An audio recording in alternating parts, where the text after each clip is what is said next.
It's just a matter of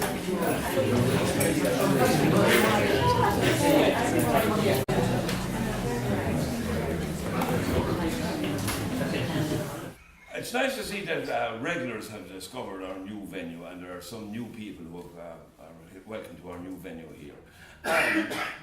We'll be here now for the immediate future on the first Thursday of every month. This is On the Nail, and this is the 10th of January 2019, and it's the 110th presentation of the On the Nail literary gathering. And it's organised by Limerick Writers Centre, who've been supporting arts and culture in Limerick since 2008. And anyone who wants to read at the open mic, please let Dominic know before it begins in approximately an hour's time. Current publications can be purchased from Marion during the interval, or whenever you feel a rush of blood to the head, you can buy them any time of the week. Now, this month our guests are Pete Mullineaux and Moya Roddy, and they'll occupy the first half of the situation, and then we'll kick into what we're all waiting for. That tightrope without a safety net, the open mic. Moya Roddy, out of the ordinary, is Galway-based writer Moya Roddy's debut collection of poetry. She was shortlisted in 2017 for the Hennessy Award, and her poems have been published widely, including the Irish Times Saturday poem slot, Stony Thursday, Crannog and Boyne Berries. A collection of short stories, Other People, was long listed for the Frank O'Connor Award, and her novel The Long Way Home was described in the Irish Times as simply brilliant. Her work has been broadcast on Channel 4, RTE television and radio, and she's been commissioned by the British Film Institute and Scottish Television, among others. Stunning and memorable poems, Rita and Higgins. A poetic voice that is authentic and truth-filled, Mary O'Donnell.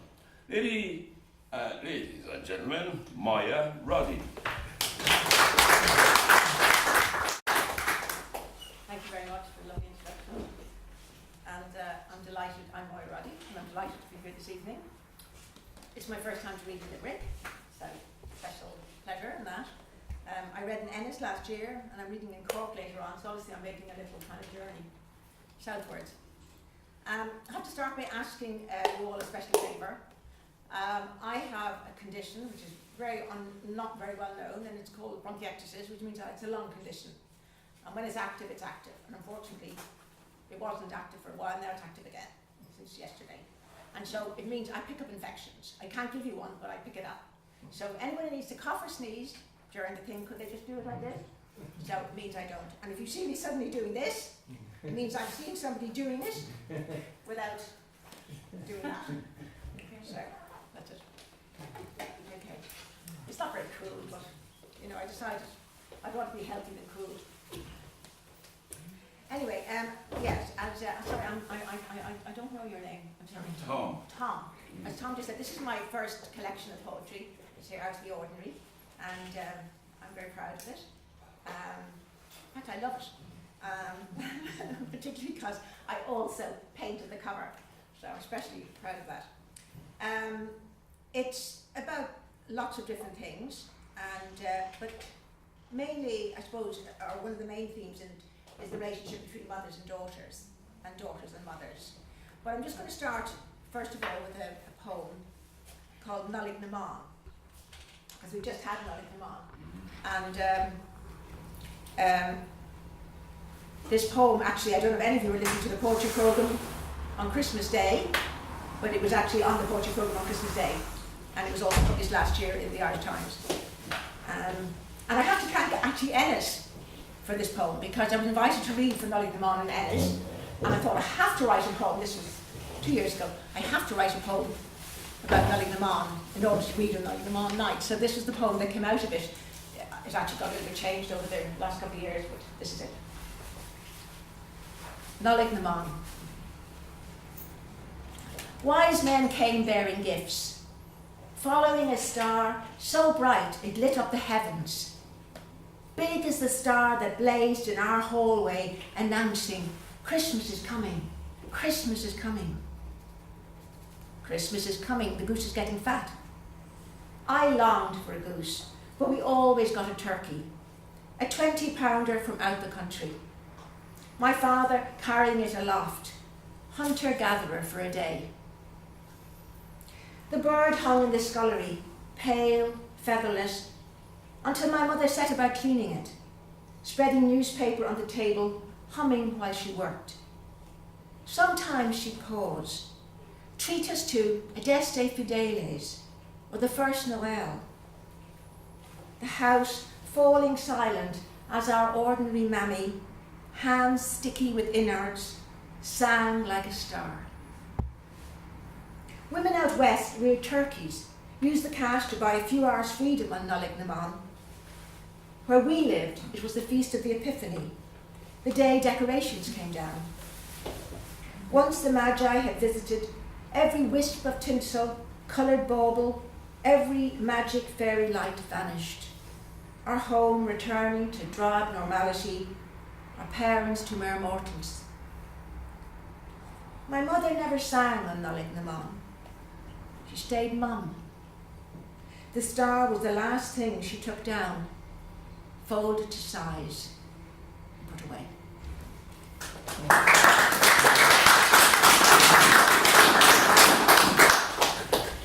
As I said, a lot of poems are about my mother, so I'm going to read 2 poems about my mother now just to get the ball rolling. That one's about my mother too, but anyway, 2 more. And this one's called Miracle, and it's about, anyway, I'll read it and you can see. Miracle. You spent most afternoons on the living room couch, buried beneath a mound of coats. Home from school, I'd sit on a matching chair, watch your breath push against my father's Crombie, his old sports jacket. Buttons rising and falling, while I prayed for you to open your eyes. Around 5 you'd rise, unwind the long scarf worn to protect your hair, bring wan lips to life with a dab of lipstick, then sally forth to get something for tea, eggs or a piece of liver, waving and smiling as if you'd just risen from the dead. And the second one I'm going to read, well, my mother is about my mother, and she did used to lie on the couch, and I used to kind of really not like her lying on the couch. I wanted her to be like the other mothers on our road, as I saw it, who were all kind of full of life and always out and always doing things. But later on, as I got older, I kind of maybe discovered perhaps some of the reasons why she lay on that couch. This poem is called Limbo. Visiting a Colleen on the shores of Killary, a boggy patch of ground between land and sea, a cormorant's northward flight attracts my eye, returns me to a bridge over fast-flowing water, a bus at awkward angles, stuck, unable to move forwards or backwards. One by one, passengers alight, eager with advice. My mother and I stay put. Without warning, her face implodes. Oh, my babies, she cries, tears running down her face. On the far side of the glass, male voices rise.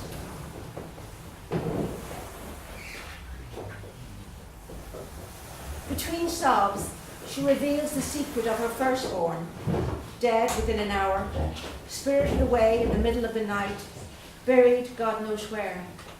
Go home, have another, she was told. A second child still born, a third who didn't make full term. The bus rights itself, navigates the narrow neck of the bridge. My mother glances at the parting waters, dries her eyes, and never mentions them again.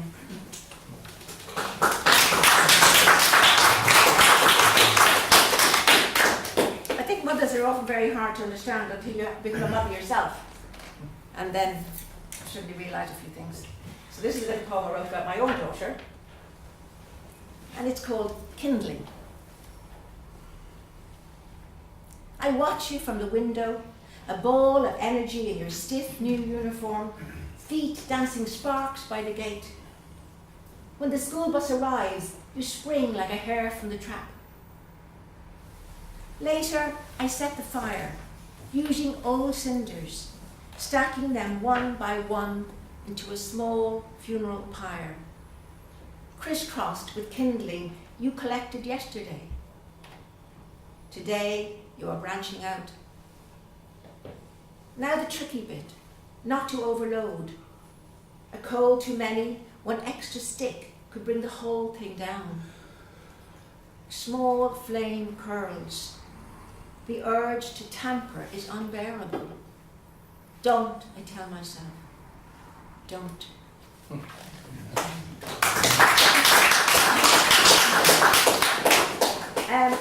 I grew up in Dublin, although my parents actually were from the north. My mother was from Donegal, my father from Derry. And so, although I grew up in Dublin, we didn't fit in, and that was kind of quite a big thing growing up in Dublin. And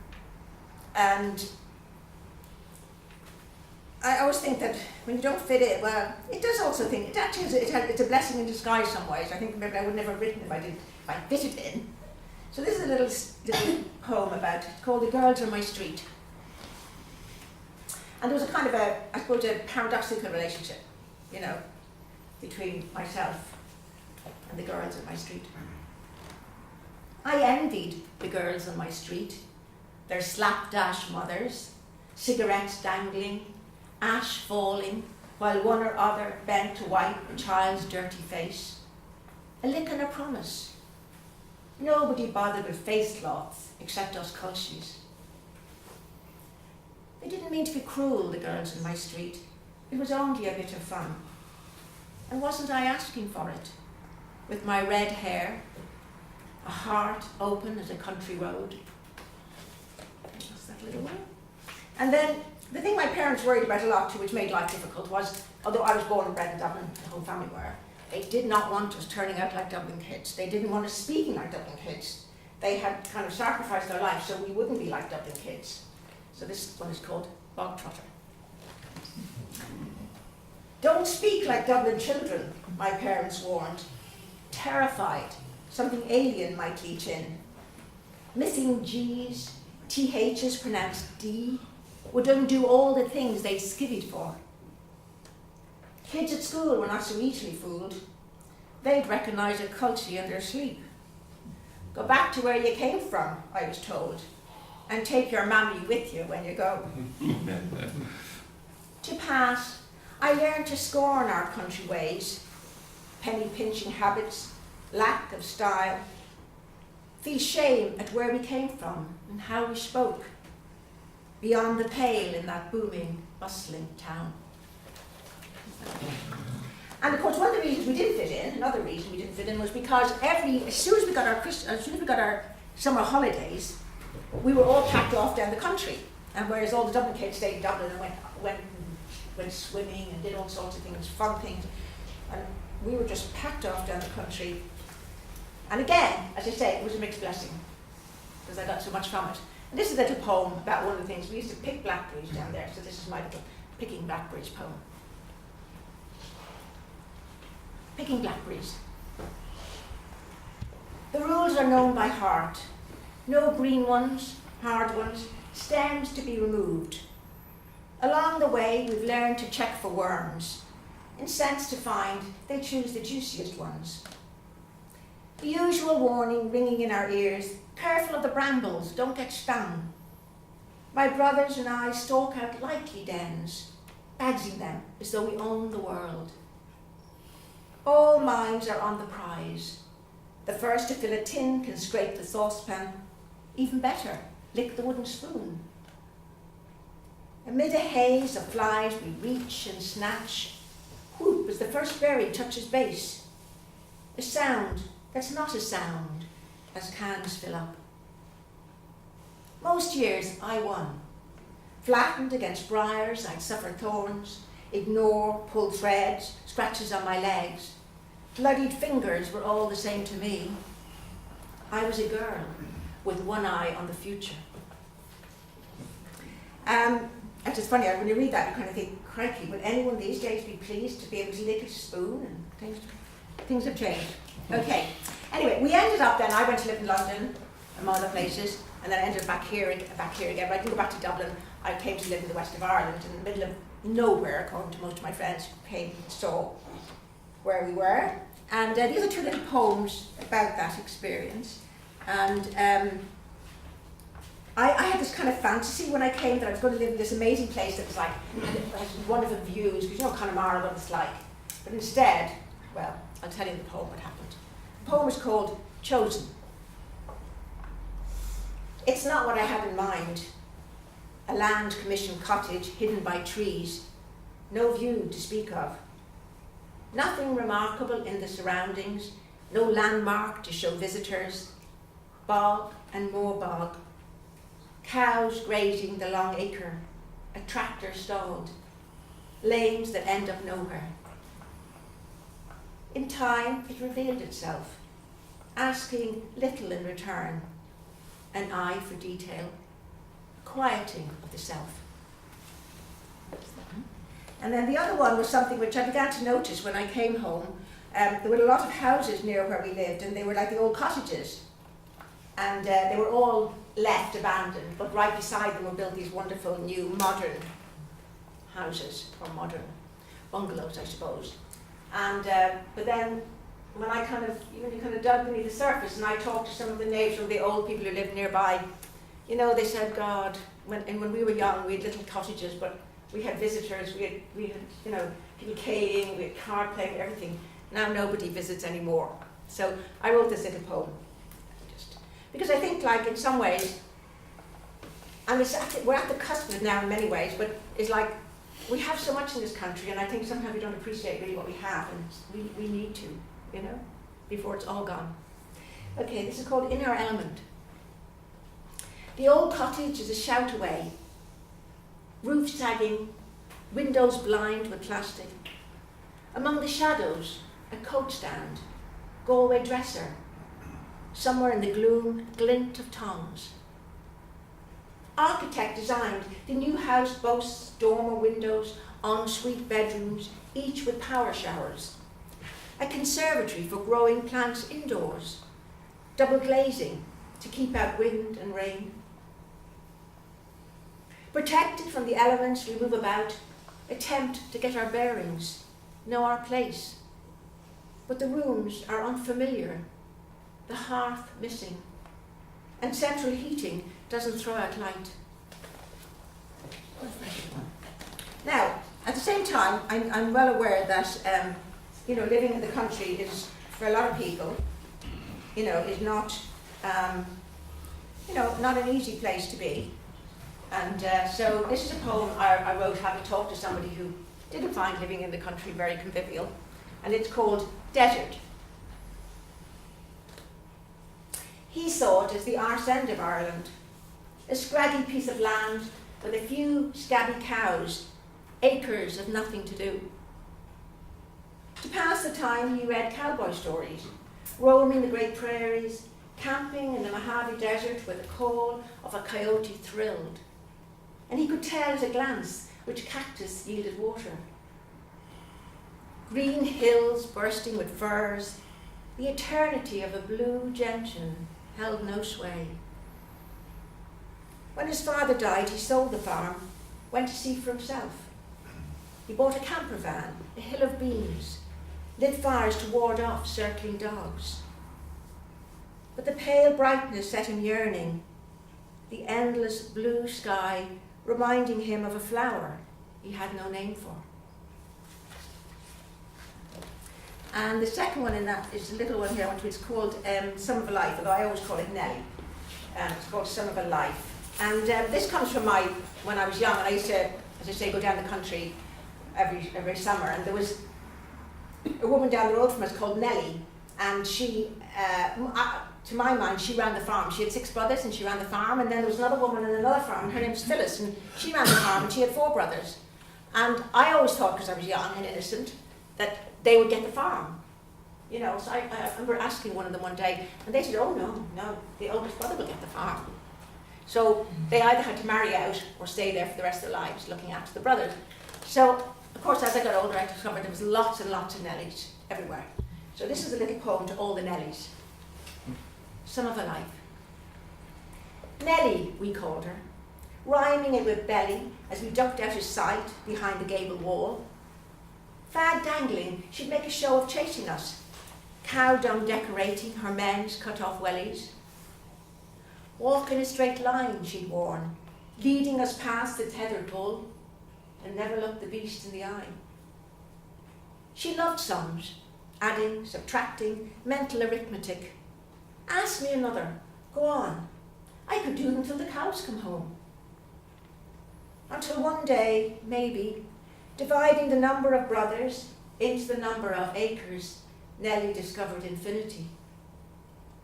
She stayed on her feet till the end, coughing her guts out in the small back bedroom, dying the week of her 50th birthday.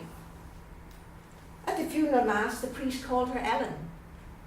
All eyes swiveled towards the coffin. Who the hell was Ellen? Back at the house, the brothers laid on a spread, paying a young one from the next village to make sandwiches, serve tea. And then the last one from that little series. Okay, I've got three more. Okay, this is about two. This one, I mean, it's like something which has been going on now for quite a while here, and I just wanted in some way to write something about it. And this is called Brothers. They lived together all their lives, finishing off each other's sentences, bowls of leftover porridge. In their heyday, a pair of eligible bachelors, a source of endless speculation, romance. Wedded to the farm, they worked the hours God sent, letting the rosary slide once their mother passed, making do with a few mumbled Hail Marys, a pot of strong tea before mounting the stairs. A secret bound them. The eldest bothered, his brother watching the perpetrator swagger from the barn, the scorch of sobs within. What wasn't said filled the silence, each dreaming of revenge, although the man was dead and buried 30 years. The day before his 73rd birthday, the youngest keeled over, upending a milking stool as he went. Jesus, he cried out. Mary and Joseph, his brother, completed, bending to lower each eyelid. Okay, I'm going to finish now with three poems. They're kind of like three family poems, I suppose. When I started out in life, there was 5 in my family, 3 boys, and we still call them the boys for a long time. 3 boys and 2 girls, and unfortunately, all my brothers had died. They all had cancer, and so they all died quite relatively young. The youngest died when he was only 19. So this is a poem about one of them, Larry.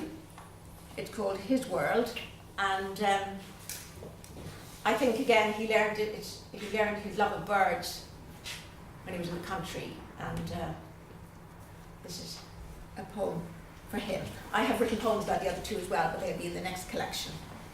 They weren't quite ready. His World, in memory of Larry. He was always talking birds, gannets, fulmars, shags, pointing out the telltale white flash of the wheatear, red beak and legs of choughs, their distinctive call, a kestrel anchored to the sky. Once he convinced me to lie for hours in the harsh marron grass, waiting for Manx shearwaters to stream into Boffin, bodies skimming the ocean, wings blotting out light. There was always a pair of glasses round his neck or resting on the dashboard. Although I loved my brother, I envied him his freedom, that male prerogative to wander at will, on nothing more than the rumour of a stork blown off course.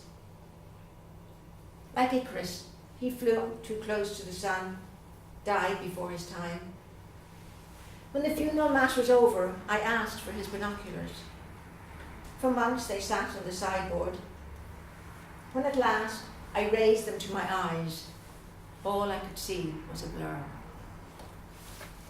And the second last poem is called Watermark, and this is a poem about myself and my sister, and there's just the 2 of us left now.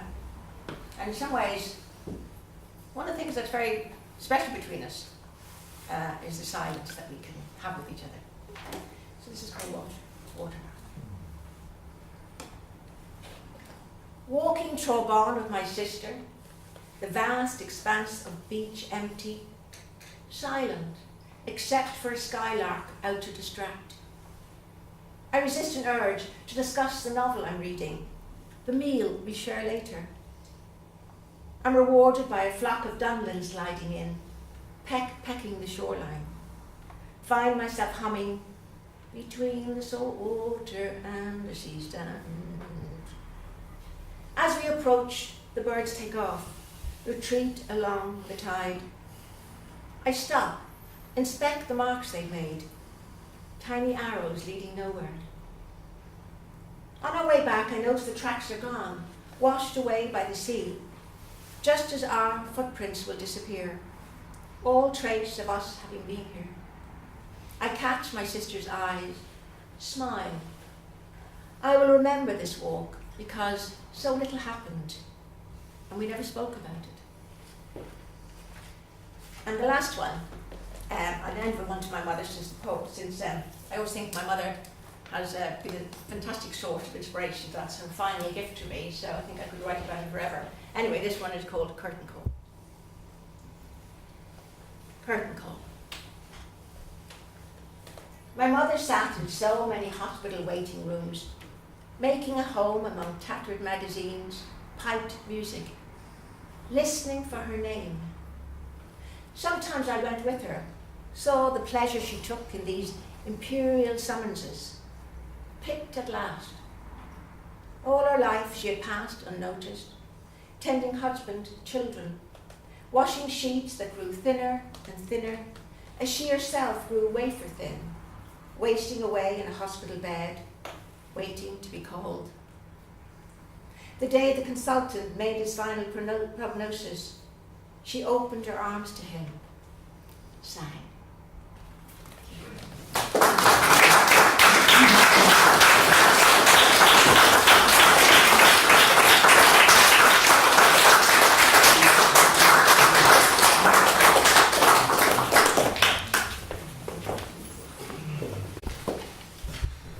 Thank you, Moya, Roddy.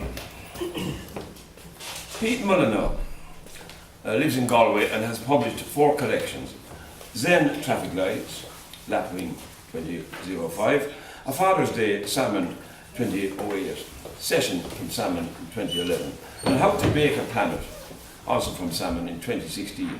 He's been interviewed about his work on RTE's Arena and published widely in Ireland, UK, Europe, and as far afield as India and Japan. His poetry has been described as sensitive and profound, gorgeous and resonant, and grimly funny, while stylistic comparisons have been made with Roger McGough, John Clare, Pete Seeger, and John Cooper Clarke at Gem Poetry Ireland Review. Ladies and gentlemen, Pete Mullineaux. Hi, thanks Tom for the introduction, thank you. I'm getting used to the saying this now, but it's awful to follow my... I'll have to get married to somebody else.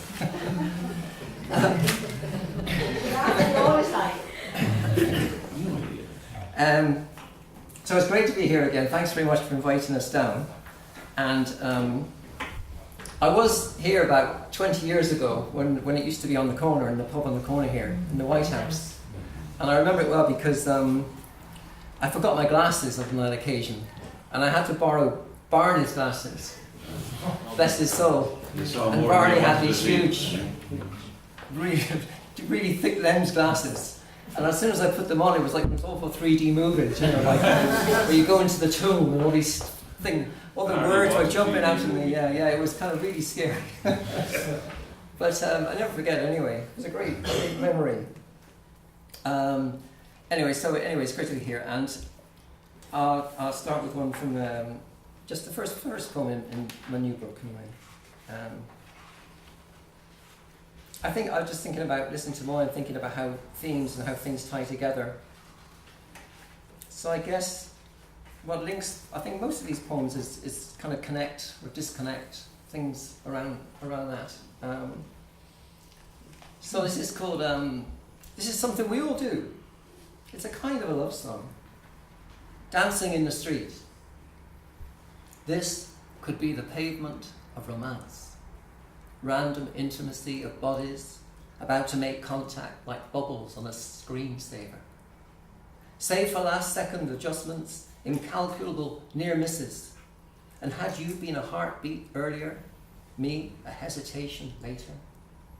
But no, whoever you are, stranger, we've been singled out, then coupled, partners by chance in this public, private moment, courting like doves, necks dipping side to side, even our sorry synchronized, both going one way, then the other, sharing this brief fault in normality, an alternative universe where bubbles freely merge, our separate paths set to converge.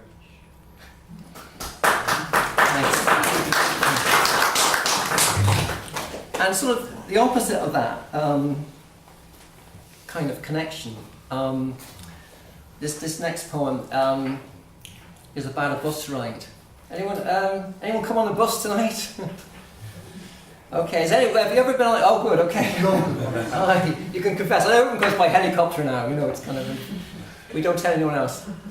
But, you must have. Everyone's been on one of those long bus journeys, yeah. When you're there on the bus and you see everybody getting on, and you kind of have your stuff on your seat next to you, and you kind of look the other way and pretend. Yeah. Hands up if you've done that. You can confess. Okay. All right.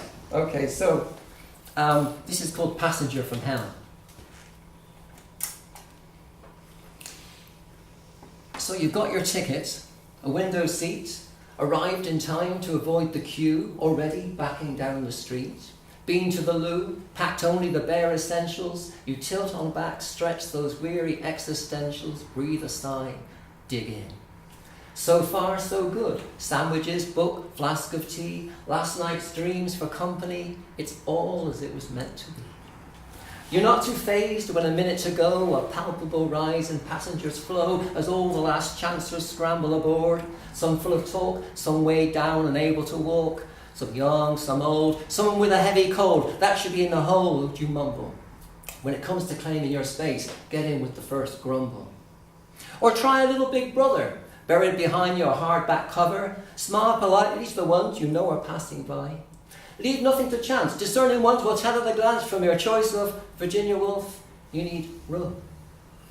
Nonetheless, lids half closed, coat draped across the adjacent seat, the star prize. Your antennae keep a vigil for those innocent souls that might mistake that non-committal stare for the Good Samaritan. Remain inwardly distracted, seemingly unaware, letting an invisible flag declare, otherwise engaged, keep off the grass, leave me alone.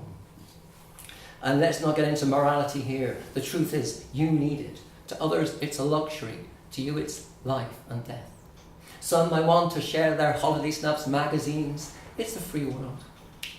Anyway, fingers crossed, prayers said. You're purring, practically putting yourself to bed.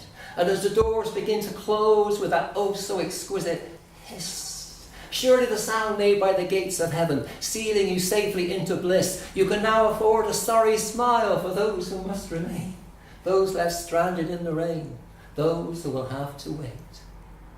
But just as you felt most secure, through the barest hair-width aperture, immaculate timing, a daredevil ease, a squeeze, and he's in. There stands your nemesis, your co-passenger from hell. Graphic description will have to wait for fear of underemphasis. Beside the immediate task is evasive action. You turn a neck a fraction. Without delay, see if you truly cooked your goose. All seats are now occupied, except for one. Too late for remorse. Could have had that woman with the fold-up pram now packed away, 5 kids, something mouths, quiet as mice. So the elderly one you thought would lend you her advice has fallen asleep. That nun from Clare, that refugee, the fellow with the beer belly, had you known it listed to the left. But teen lovers connected by their tongues, the new agers by their rings, the tourist in the bulky Aran sweater, even the busker with the juggling clubs, the didgeridoo would have been better. But no, you're well and truly stuck, squirming like Prufrock on his pin, exposed, as they say in spades, all shades of pink, staring down the aisle, the jilted lover. As Ballar's eye radars in, picks out that vacant space within. There's even a question in the searchlight probing, as if to say, what's wrong with you? You desperately want to shout, it was my choice. But too long staying mum, your voice trails off in a whisper lost in the rumbling engine thrum. And so, a prologue awaits. Picture the worst scenario. He was surely set, knees wide open, legs splayed, not to mention the mouth, snoring all the way. By the time you reach your destination, you will be interleaving those gums, every molar marked on your brain like an X-ray. As fingers twitch, unknown horrors, a packet of fags, a fizzy drink that's jumped up and down to get here, just waiting to be sprayed in your direction. Or maybe the tinfoil baguette, sealed for days, allowed to sweat, waiting its aromatic unveiling. And sure enough, the slimiest rasher, the ripest egg, hits you full on the nose. You reach up for the air conditioner, turn an elbow, turn and get full front of you, and grinding motors, slicing blades, jaws 1, 2 and 3 in all possible sequels. Then holding the wretched thing suspended mid-swallow, he'll start to fall asleep. As the rumble of the road takes over, leaning slowly but surely onto your hard shoulder. But then, a light begins to shine, a dawning of a day, not a dream or April Fool. You shake your frazzled wits in a glorious hallelujah. You've escaped, you're a survivor. He's taken the only other possible seat. He's the driver.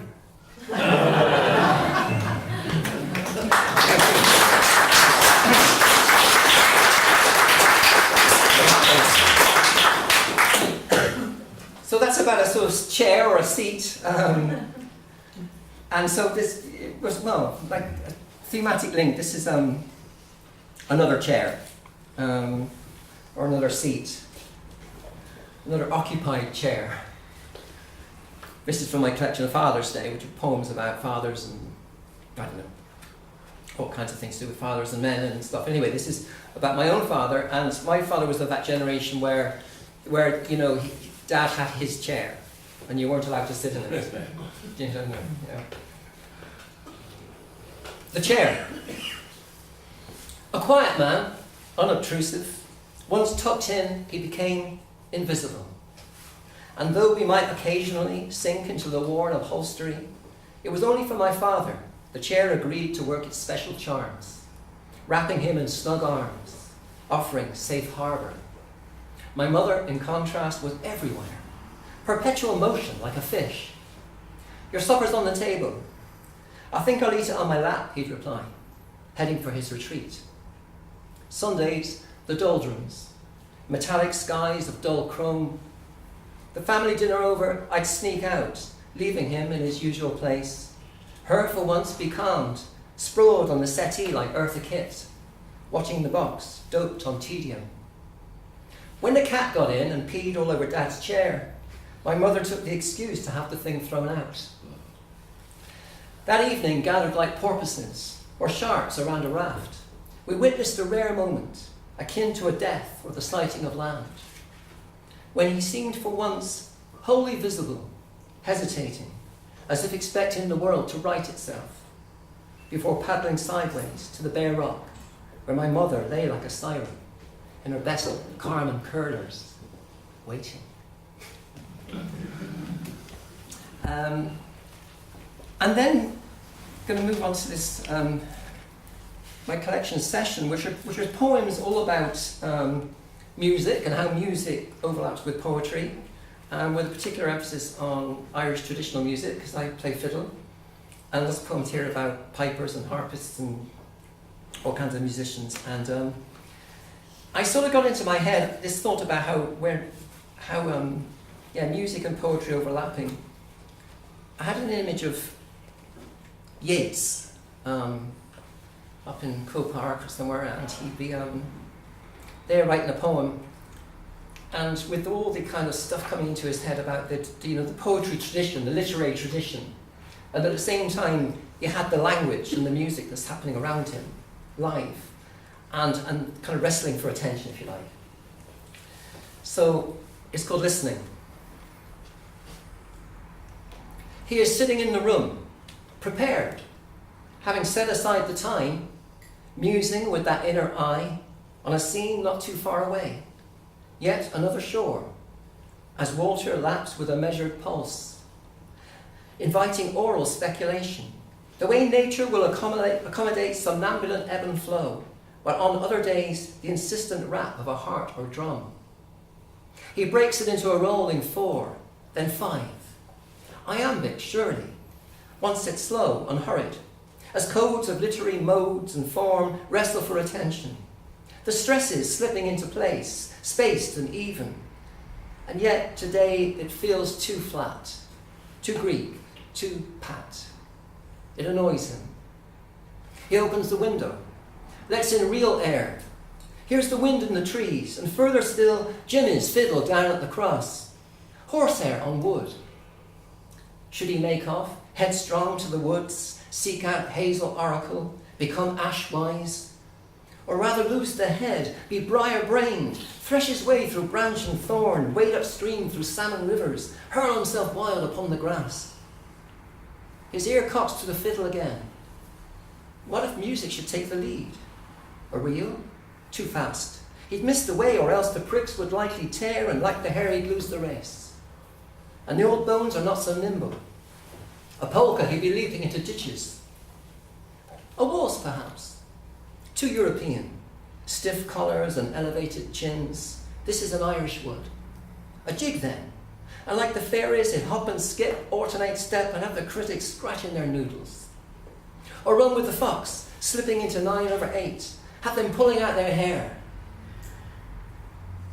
Jimmy glides into another tune, this time a count of 4, but yet the sound of 3, 4 sets of 3. He has it. Fiddlesticks to reasoning, let literature abide, follow the rule of the bow in a slide.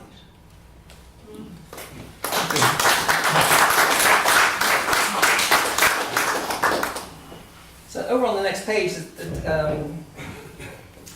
this poem, a lot of these poems are named after tunes, after different trad tunes. This one's called the Humours of Lissadell, which is an actual tune.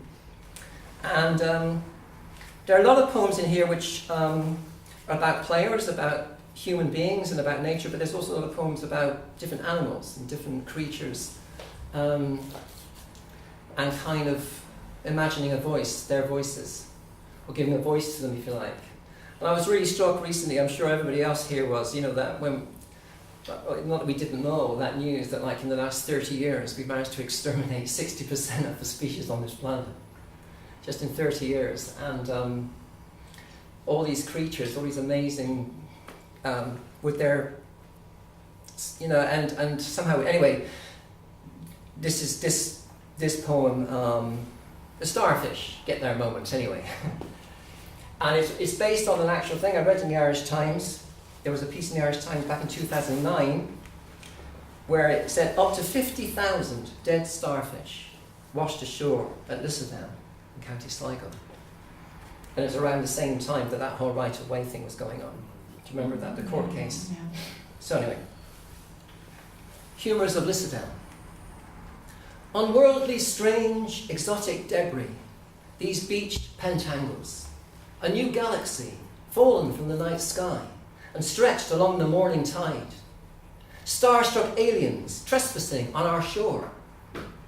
Difficult to fathom what brought these multitudes together. If it was to feed, no evidence of prey has arrived alongside. And why gain access here? Arrive at this particular venue. Maritime opinion cites stormy weather in the northwest, sweeping them in this direction, while our scientists assert they lack a brain as such. Either way, not a matter of choice. Still, nonetheless, here they are at Lissadell. 50,000 dead starfish, washed ashore. Am I just falling for a sucker punch, incorrigible, romantic, seduced by enigma, swapping flawed intelligence for wishful thinking, fishing for a coded message that says in some way these seemingly simple creatures might share our concern for heritage, history, rights of way and poetry? Catch myself hoping this was a conscious threshold, that they had gathered together purposefully for that final communal succor, some stubborn gene insisting this departure should at least be noted. They too had achieved a modest level of importance in the scheme of things, experienced their loss, mass extinction of fellow beings, have clung tenaciously to life, brought along a story to tell. 50,000 dead starfish washed ashore at this fell.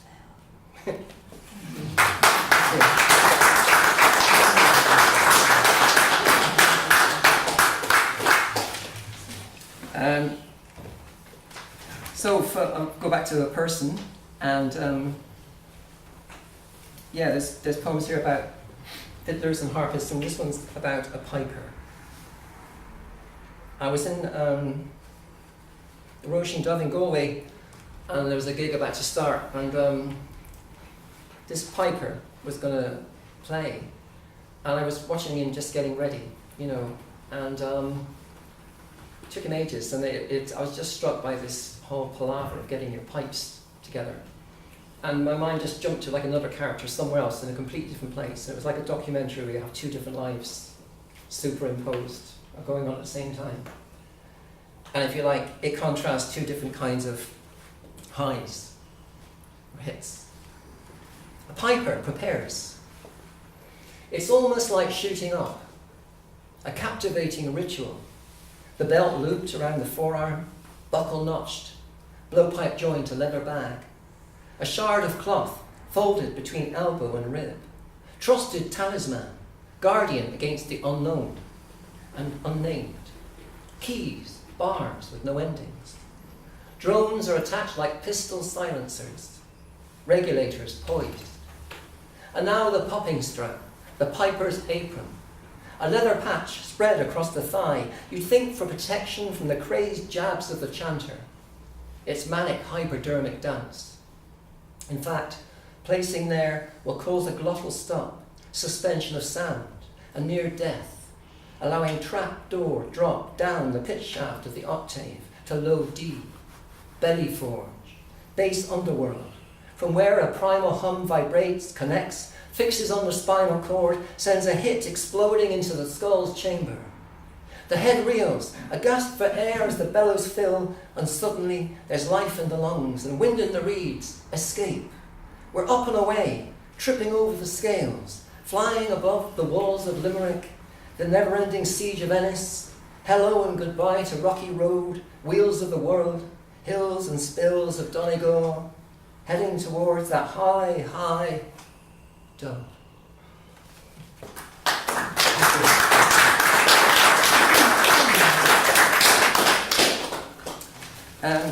So just move on to this most recent collection, How to Bake a Planet. And I sort of continue following on from the starfish with several other kind of poems that are based on animals. Back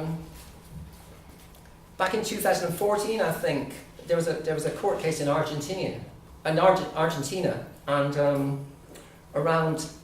orangutans. And it was decided in this court case that orangutan were going to be given this designation of being a non-human person. And it was hoped by environmentalists and people who care about orangutans that it might help them in some way, like up their status, that they're more like us, Good for them. This is called Be Careful What You Wish For, Orangutan. From apes to apps, through redesigned appendages, we have progressed. Thumbs, brains, occupied, buzz, the insect life goes on. Bacteria await. Animals and flowers have their day. We too must move along. But in the meantime, goals and aspirations keep us busy. We're kind sometimes, raise the bar on good days, move the goalposts on others. So welcome, citizen. You are provisionally one of us. Learn to tell lies. Have reasonable fun at the fun fair. Go shopping. Enjoy the revolving door. Lose the frown. Ride the escalator up and down.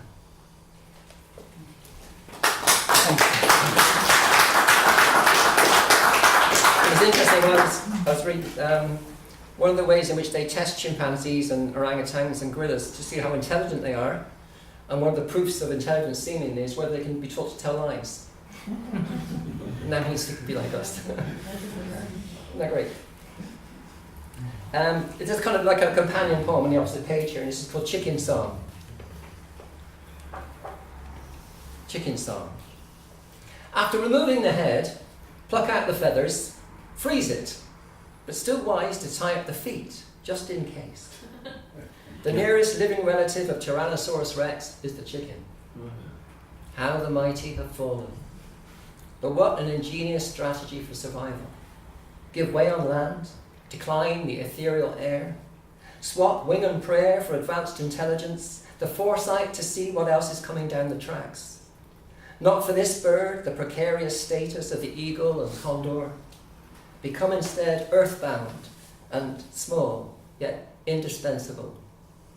Turning and turning in our narrowing kens, we are here in our billions. One day it could happen, Homo sapien.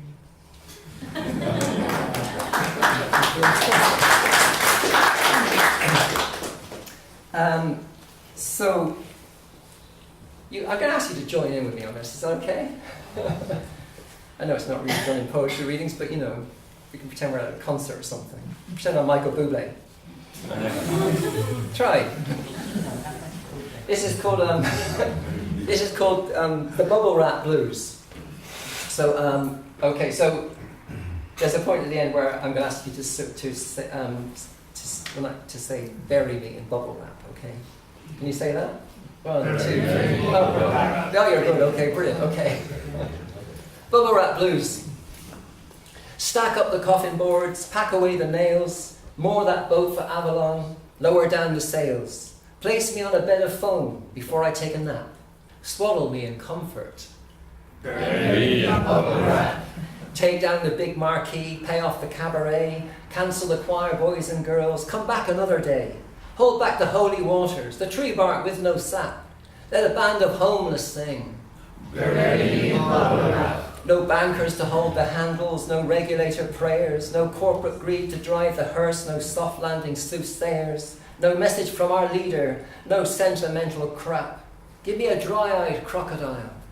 Bury me in bubble wrap. Farewell world, it's been a gas, a never-ending joke. Banana skins to beat the band, fun-loving goats to poke. Laugh me forward to my spot, place me in the trap, bundle me in comedy.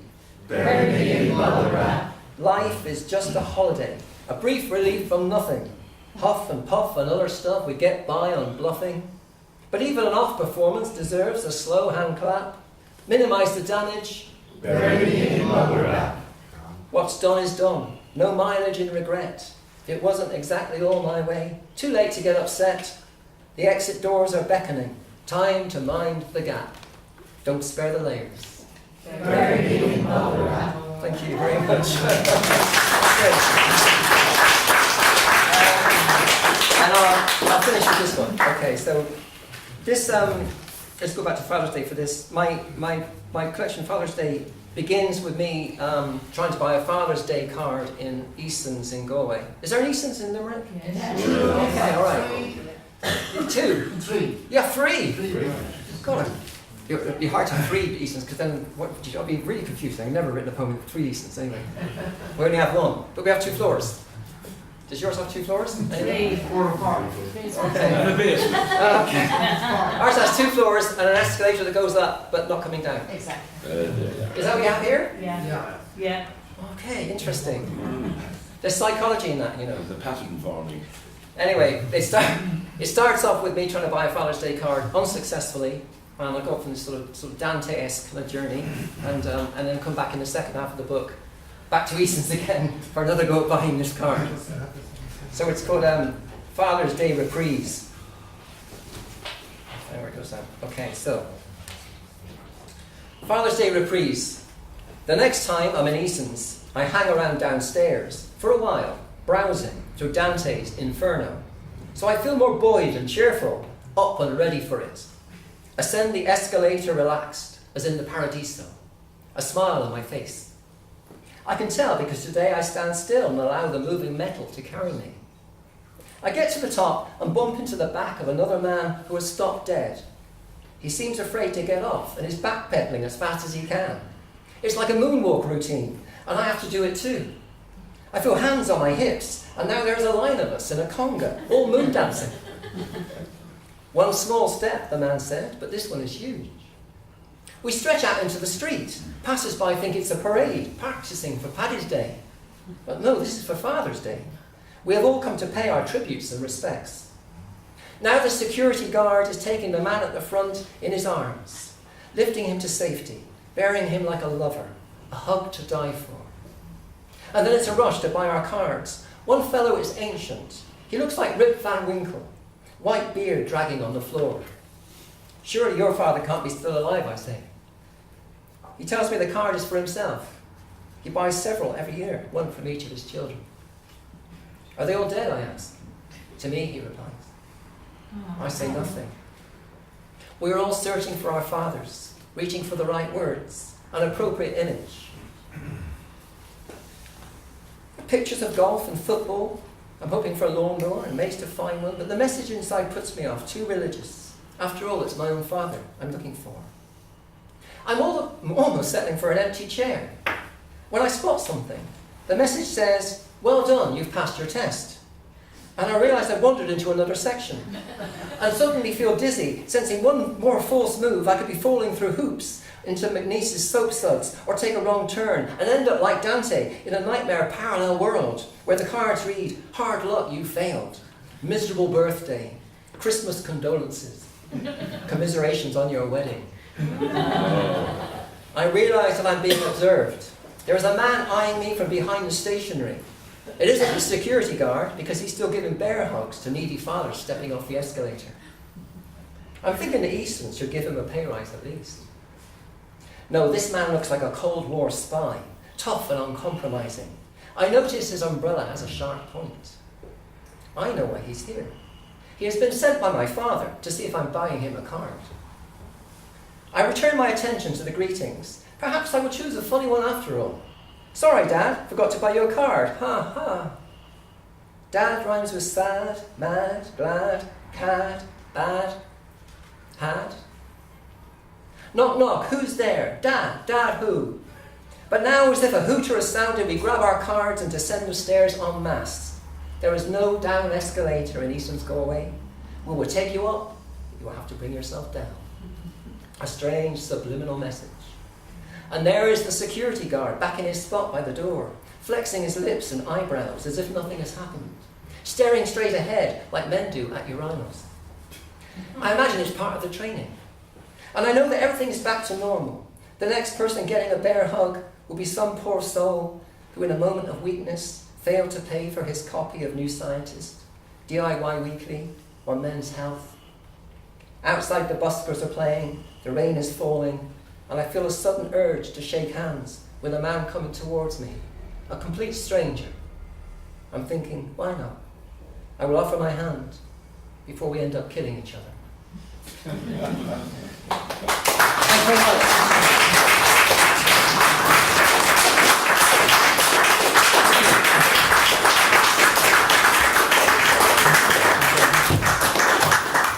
So we do have books.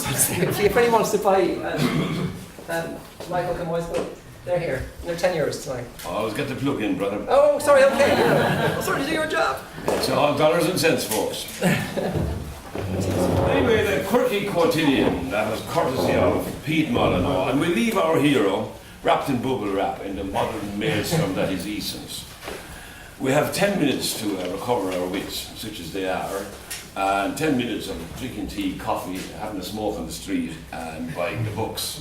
We'll return with that inestimable intellectual tour de force, the open mic. God bless you, my friends.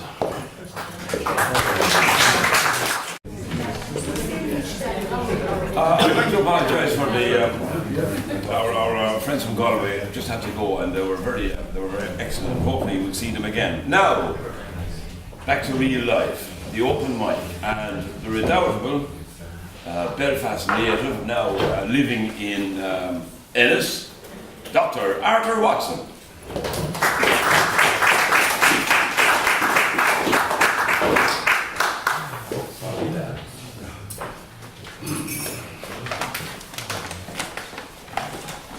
Hello.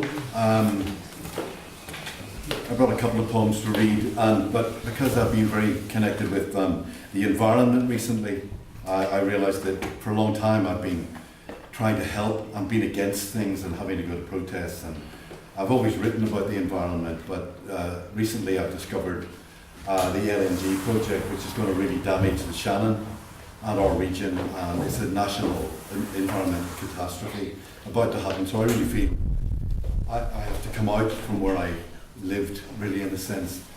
Or writing about it isn't enough. I have to kind of be present and protest. And it reminded me of other protests I've been on in the past, anti-nuclear, Mullineaux, Shell to Sea, protests like that, where the country is getting damaged. And this project involves fracked gas from America. So this poem is not about fracked gas, but it reminded me how long this sort of stuff has been going on in Ireland and other places. And they're destroying beauty, basically. So I wrote this poem way back when they were building Mullineaux Interpretive Centre in the Burren, and I realised it was just a kind of a red flag or a distraction, because they built the Cliffs of Moher Interpretive Centre instead, which is another eyesore. And there's other ways of managing tourism and looking after our country and looking after nature. So this poem is called Bury My Heart at Corkscrew Hill, and it's based on the film Wounded Knee, where American Indians are perpetually damaged by American culture. It upset me. I saw the film and then I thought of Mullineaux and what's happening. And I was doing puppet shows at the time, so I took my puppet show up there to rally an interest on a protest day. And I wrote this poem after coming back. And I live near the Burren and go to it a lot. Bury my heart at Corkscrew Hill. When will we let beauty be? As soon as we see, we have to sign its autograph. The famous star is here, before your very eyes. Some ancient stone, a flower, the sky, a wave, a laugh, before she flies, a photograph, before she dies, of beauty, beauty. Beware, beauty. Trespassers will exploit you. It's almost a duty to beauty. Is beauty booty? Another resource to be managed at profit and loss? Surely beauty is not booty. It's like a child's balloon. Stick in the pin of logic and you change its shape. Let out the air and it's gone. Like love. As soon as you declare beauty, the beast is dying in its lair. For beauty is mystery, wilderness, undeclared. And we are not, I hope, emigrant frontiersmen, hacking paths to fortune, trapping tourists in our heritage, cattle ranching culture. We should be dancing with orchids, not wounding gentians. Beauty is more than all the ologies and isms, and cannot be bound in the book of knowledge, categorized in the interests of science. For our information, we cannot be informed about beauty. For beauty was also the spirited Maasai dying and misunderstood in an Afrikaans jail, the Aborigine leaving work to go on walkabout and being shot like rabbits by immigrant farmers, the American Indian abandoning railroads for dream time, already dispossessed like the black cotton slaves by the US government in the interest of money. Beauty has its own force and freedom, its own reality we share. We cannot fence its frontier. We cannot confine it in the wallet of reason or the politics of profit. Beauty is no banker's credit note, no developer's scheme, no politician's purchased vote, no county council's shallow dream, no thoughtless ploy or toy. Sunrise at Pulmabron, dolphins at Fanor, or surprises, gifts that uplift our souls, because we find them so and are not told that beauty is here or there along some well-beaten track with warning signs and car parks and ATMs and gift shops. It is there for us to hold, uncounted and unspoilt and unforetold. Like we find and hold ourselves by chance when love without a guide takes us for a ride where we really want to go and be, among the flowers and stone beside the barren sea. There's nothing to explain or reason to exploit. Just celebrate that feeling of stars above Blackhead, moonlit Arran, brent geese at Doolin, or mute swans at Inchiquin. For us and those to come, we do not need a sign, a marker buoy to steer by, or any indication of a route to beauty. Timeless and unscheduled, our boat must sink or float on instinct of survival. The price we pay for killing beauty that we know and love will be to live without beauty until we shortly too become extinct. I used to think that deserts, rainforests, the disappearing species, things I'd never seen except on TV screen, the environment from my armchair, remote and distant, was where survival starts, where I could safely care and easily espouse grand causes. Now I see quite clearly, here where I walk and swim and dream, and where my children and grandchildren play, the same crazy, rational schemes are underway. An interpretive centre at Mullineaux, the Cliffs of Moher Visitor Centre, a motorway through Tara, a raw gas refinery at Rossport, an LNG fracking storage depot in the Shannon to come. So here I stand, eternally opposed, immovable and irrational as burren stone, unwilling to be lifted, shifted, budged, or built on. This is the land I love, where beauty lessens with each little shove.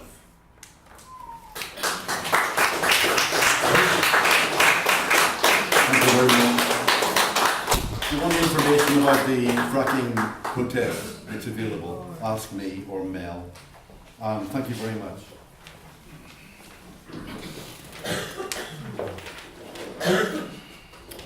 Thank you very much, Arthur Watson. John Pinchmith.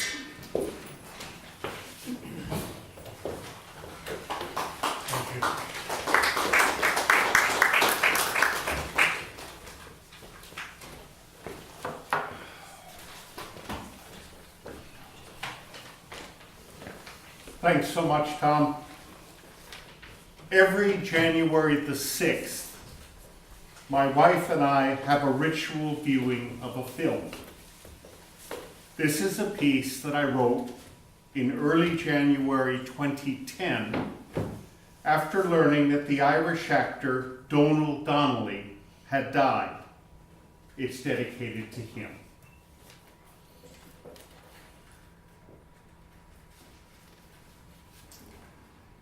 Feast of the Epiphany, 2010.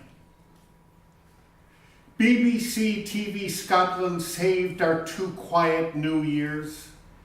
The bold Hogmanay bagpipes, drums and fiddles, fireworks, but best of all, minutes past 12, lead crystal champagne in our hands, Burns' Old Lang Syne sung softly, more poignant each year on this night to look back, remembering those we've lost, drinking not with, but to them. Scotland's ploughman poet is honoured again on 25 January, Burns Night, a feast of haggis and single malt, poetry and song. Joyce's 1904 Dublin is celebrated on Bloomsday, and like Burns, there should be a Joyce night too. Each 6th of January, it unfolds quietly in front of the fire in our old kitchen. Muscadet for her, single malt for me, as we feast on John Huston's last masterpiece, The Dead, set on this night. Huston died before it was released. His swan song is Joyce's Dublin dinner party on Usher's Island, where not much seems to happen beyond the petty separate vanities, until the exquisitely recited Donal Ode transports a few of them, and Gabriel's speech, so fretted over, is happily behind him, and everything winds down, along with comic relief from poor drunken Freddie Malins, one of the last guests to leave.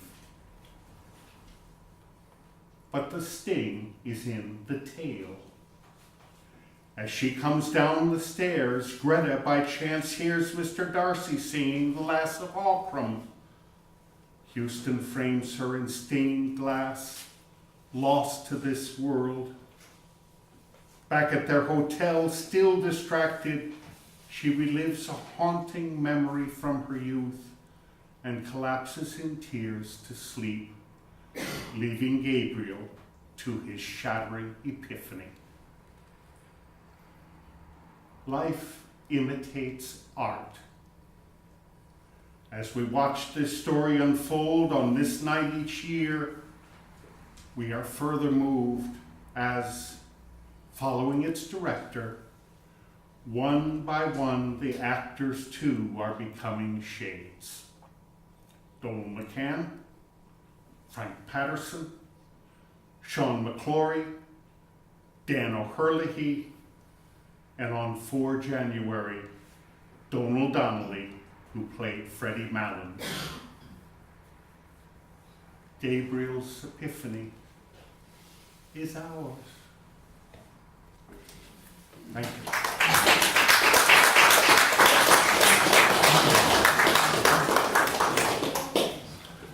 Thank you very much, John Pinchsmith. Pat O'Connor.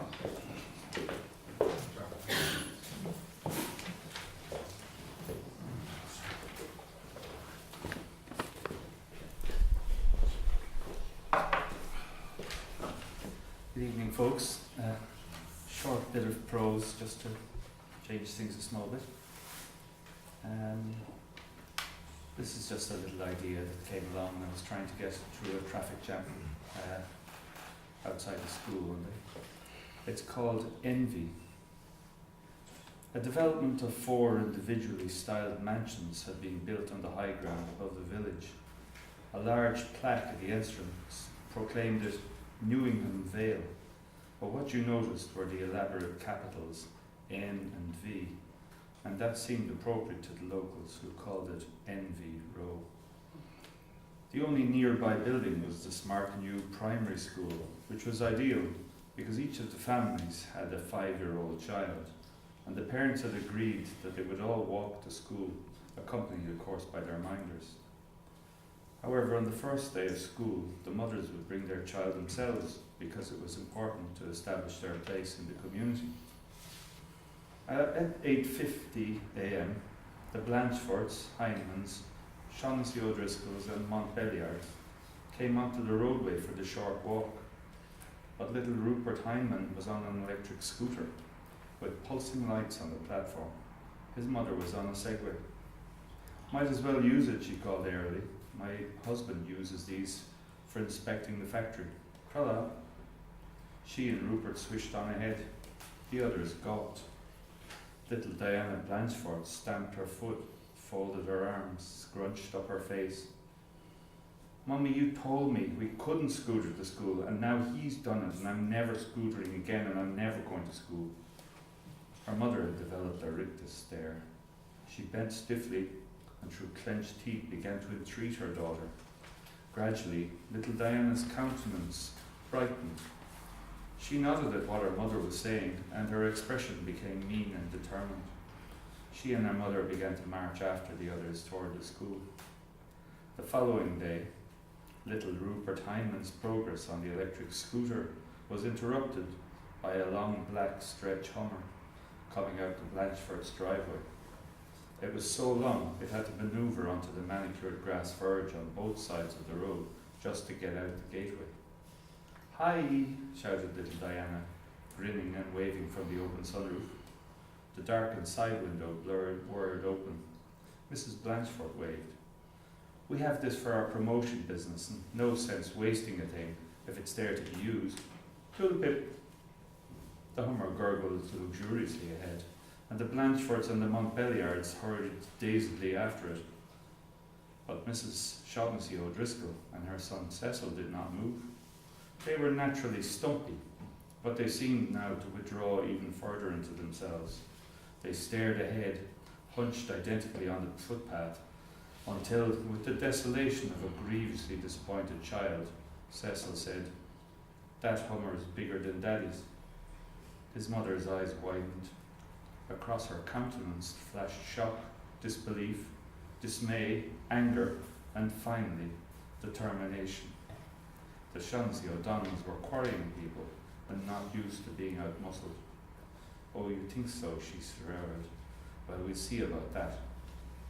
Furrowing her brow, she began to stamp toward the school, and Cecil, seeing that order was to be restored to the universe, furrowed his brow and stamped after her. Early next morning, the silence was troubled by a rumbling vibration, and at 8:50, when the stretched Hummer was attempting to make its turn from the Blanchford's driveway, it found its way blocked by what appeared to be an edifice on 4 enormous wheels. Each of these wheels was at least 1 metre wide and twice the height of a man. They supported a yellow truck of such proportions that it covered the entire roadway and the grass verge on the other side. It was almost the height of the houses, and where it had made a 3-point turn, the verge was rocked into mounds of earth, and newly planted trees and flower beds had been pulverised. Mrs. Shaughnessy O'Driscoll, in yellow hard-hatted safety glasses, was climbing a ladder behind the front wheel, followed by a grinning Cecil in similar gear. The other mothers, once their mouths were back in working order, began to remonstrate at this cliff of yellow metal, but were silenced by a thunderous skyward blast of diesel smoke. While the engine was warming up, Mrs. Shaughnessy O'Driscoll leaned out over a gantry. "Just testing the new dumper," she yelled. "Might as well drop him off on my way to work." The massive vehicle lurched backward, then forward, spilling a ridge of gravel onto the road. The stretch Hummer had to be abandoned, and the Blanchfords and Hymans complained bitterly as they followed the huge yellow truck on foot. The Montbelliards did not follow. Esmeralda Montbelliard the first had to turn back because Esmeralda Montbelliard the second was weeping loudly, arms at her side and nose in the air. "They're so awful," wailed EM2. I hate them and their grubby, tacky squabbling." She sneaked a look to see if her mother was paying attention, but she need not have worried. EM1 also had her nose firmly in the air. "Don't worry, my precious, you don't have to share the road with those plebs." Next morning, when it was almost time for school, a deep throbbing seemed to fill the air. It got louder and louder until the windows of NV mansions began to shudder. Crockery shivered in the cupboards, and 3 families ran outside in trepidation.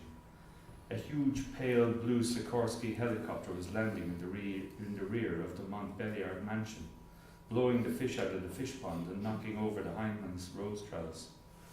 EM1, in similar pale blue uniform, strode semi-bowed to the helicopter, one hand on her hat, the other around EM2. The helicopter rose, blowing the petals off every flower in Envy Row.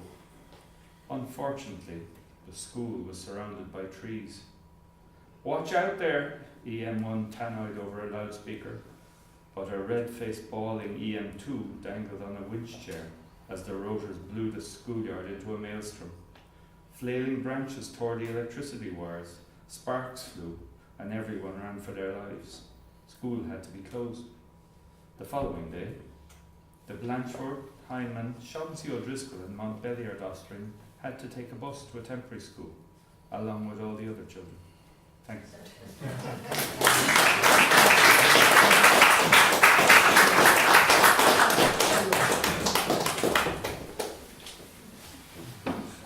Some scintillating prose from Pat O'Connor. Oren Ryan.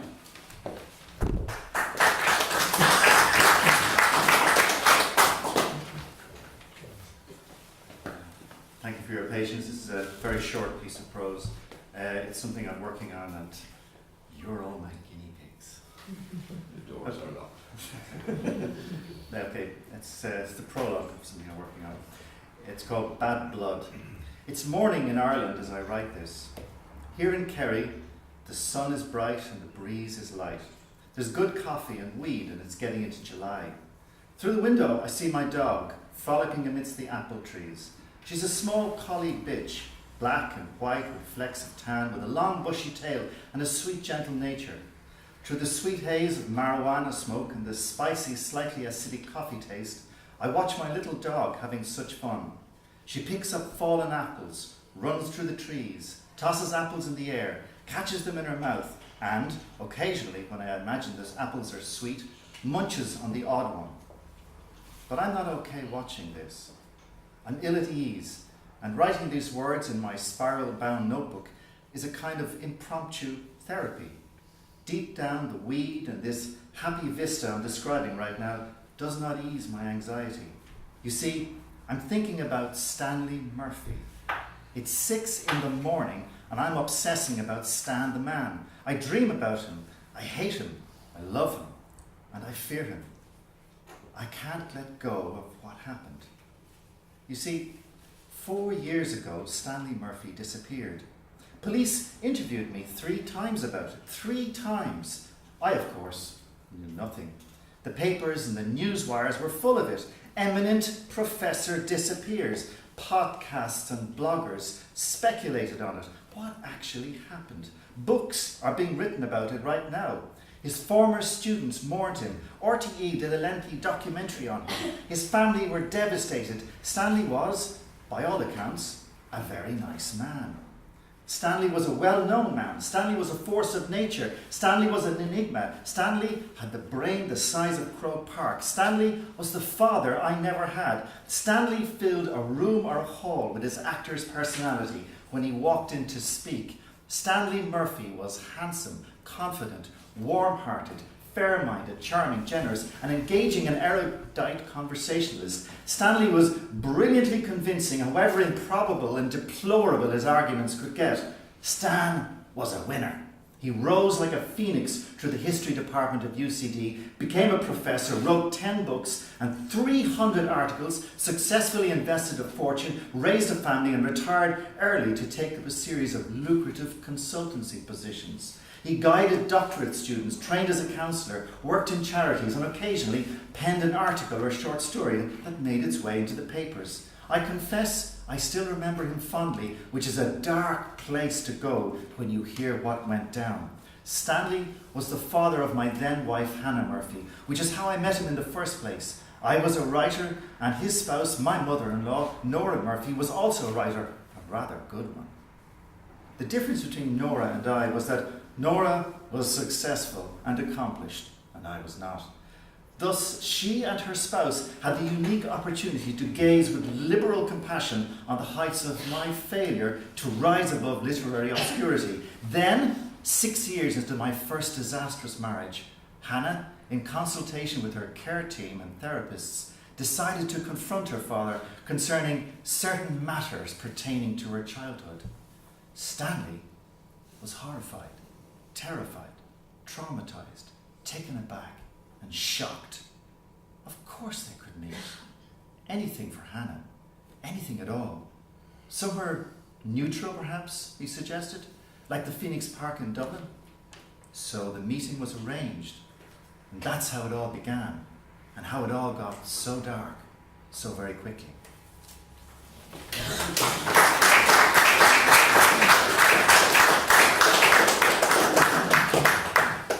At enormous expense, Ord and Ryan will make house calls. God help us all. Anyway, read a spade.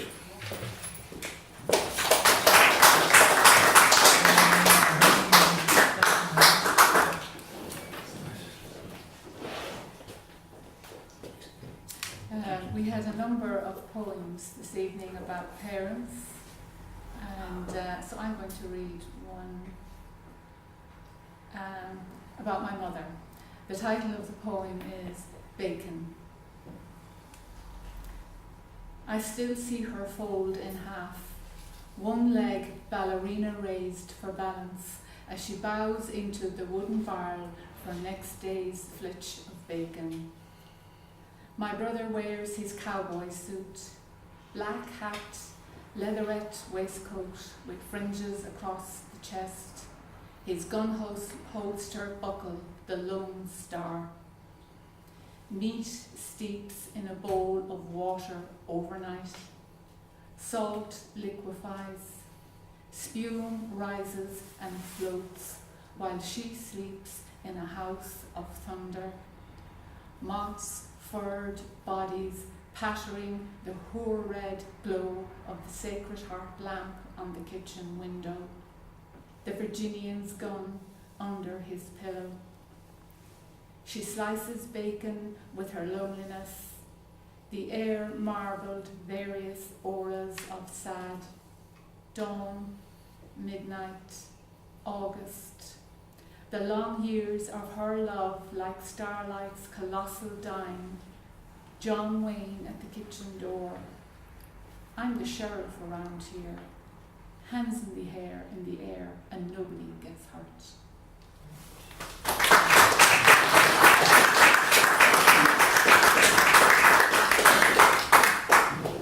Thank you, Breda. Stephen Bond.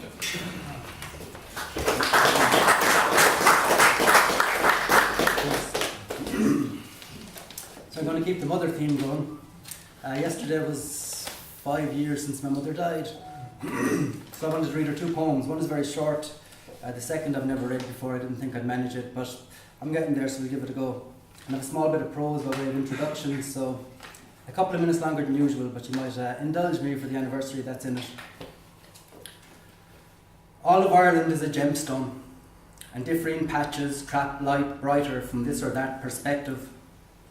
From my perspective, it is brightest on the coast of Clare, which caught Heaney's heart off guard and blew it open.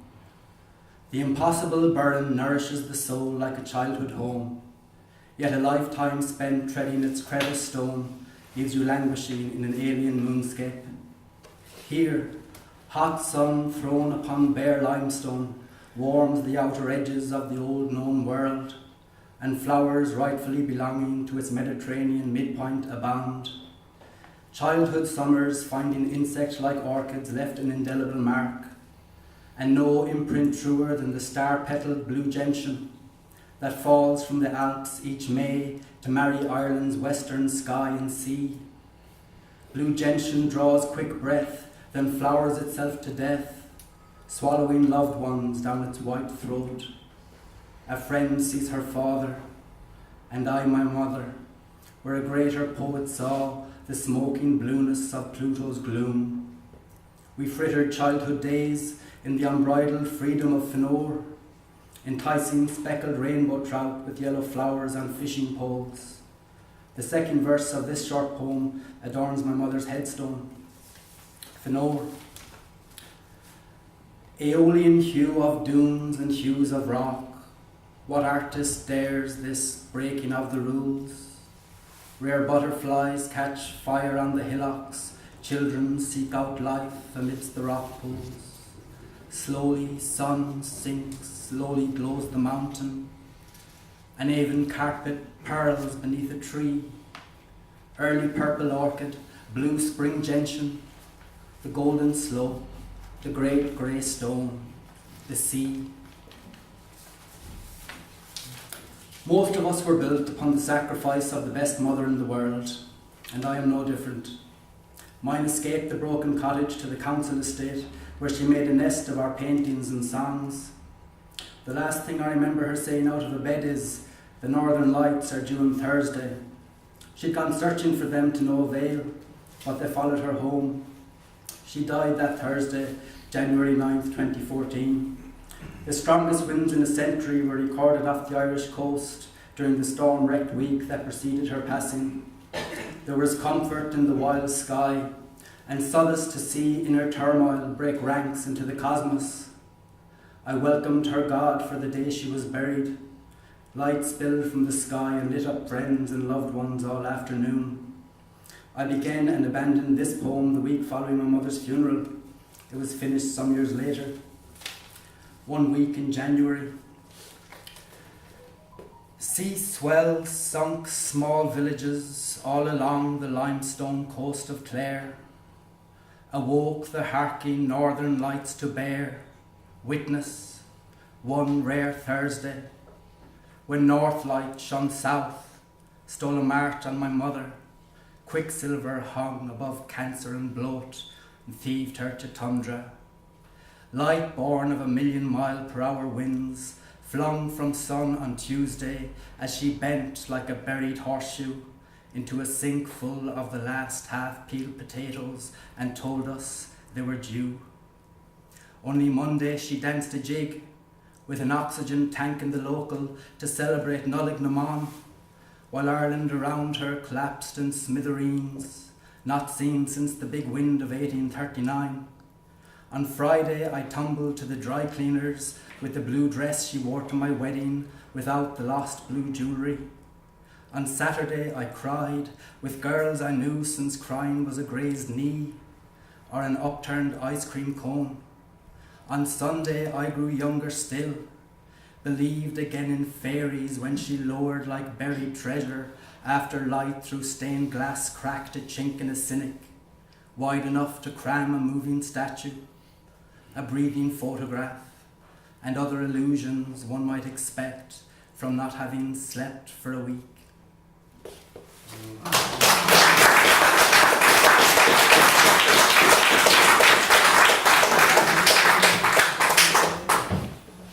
Thank you very much, Stephen Bond. Mary McCarthy.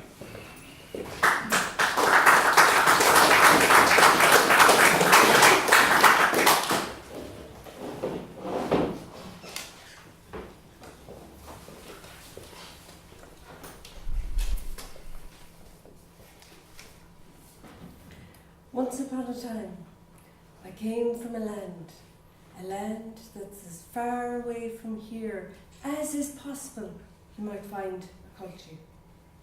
I come from West Cork, a great place for stories, songs and secrets. And let me tell you something, the secrets are most interesting. My story is about some such secrets that I heard in the schoolyard in the late 1980s of people being put away to a psychiatric hospital.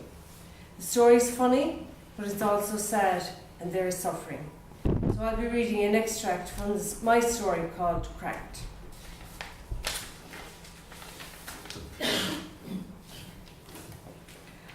On a wild March evening around 6 o'clock, on the night of Johnny's admission, he took to the main street after being in the pub all day.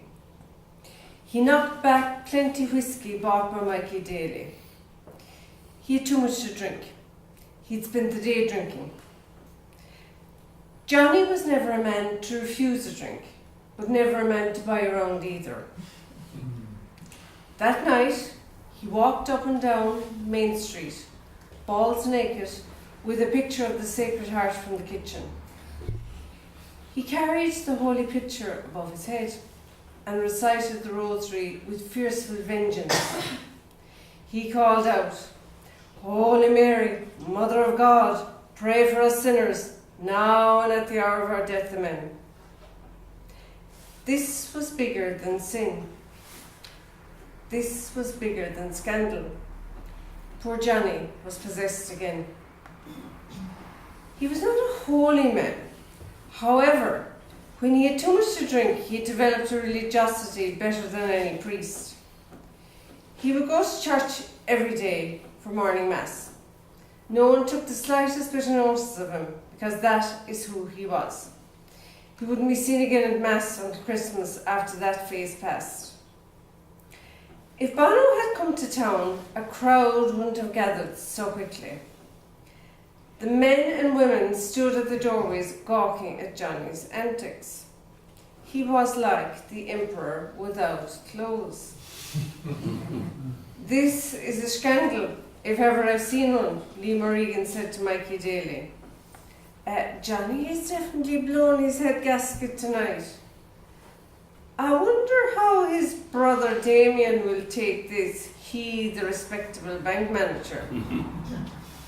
Well, he won't be able to cover it up like Dr. Nolan did with her mother. Imagine she'd some brains putting the mother's death notice in Irish. Not many of us could read that she died in a lunatic asylum. But then again, some of us are good at the old Irish. They both laughed. It wasn't long before Johnny was taken away by ambulance.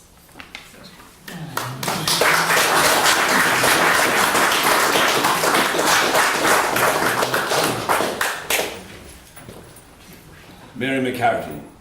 Amy Levy.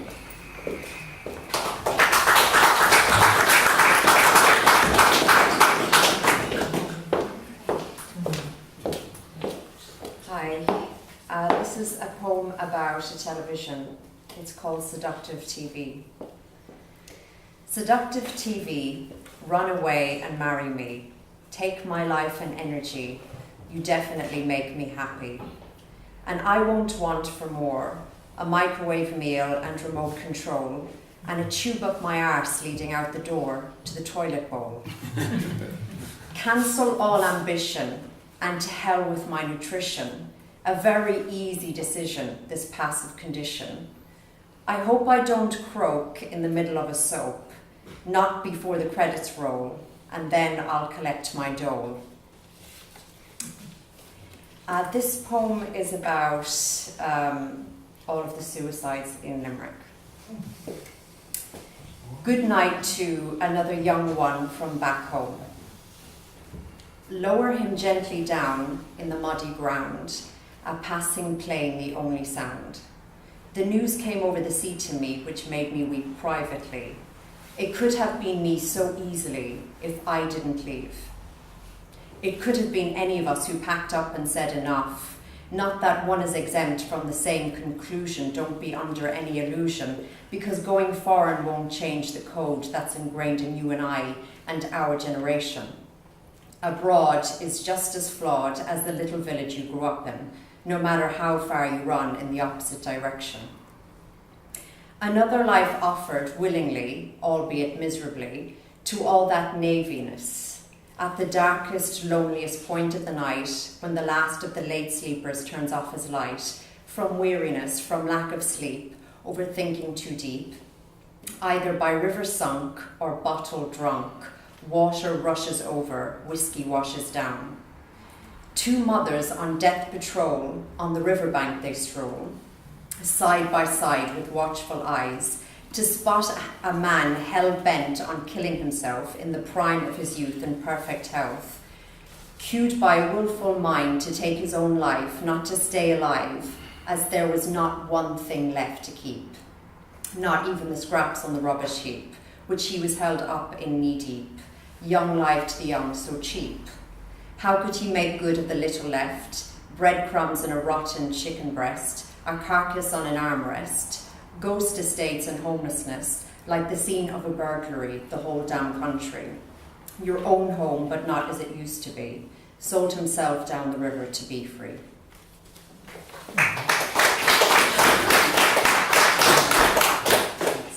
And finally, I just wanted to read a little bit from a book I've written called Mug, and it's a comedy.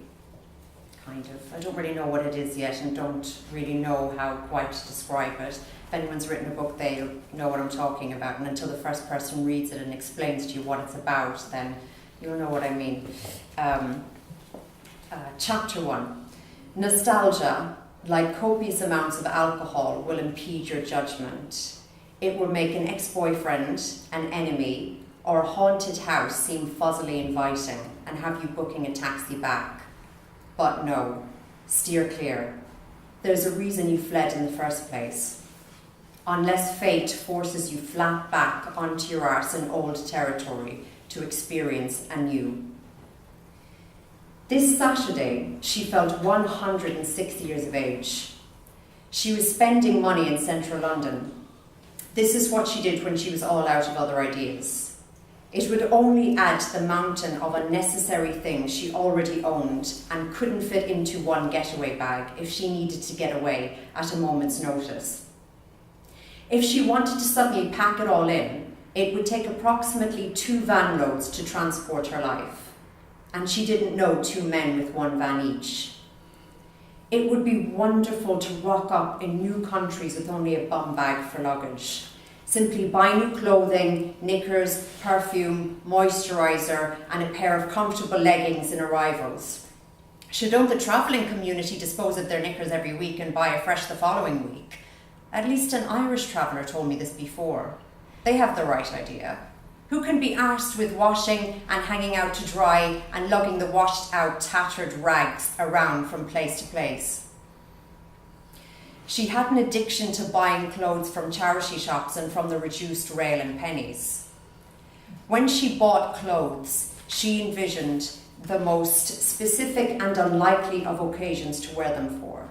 This was all in the name of justifying the purchase and of avoiding buyer's remorse afterwards.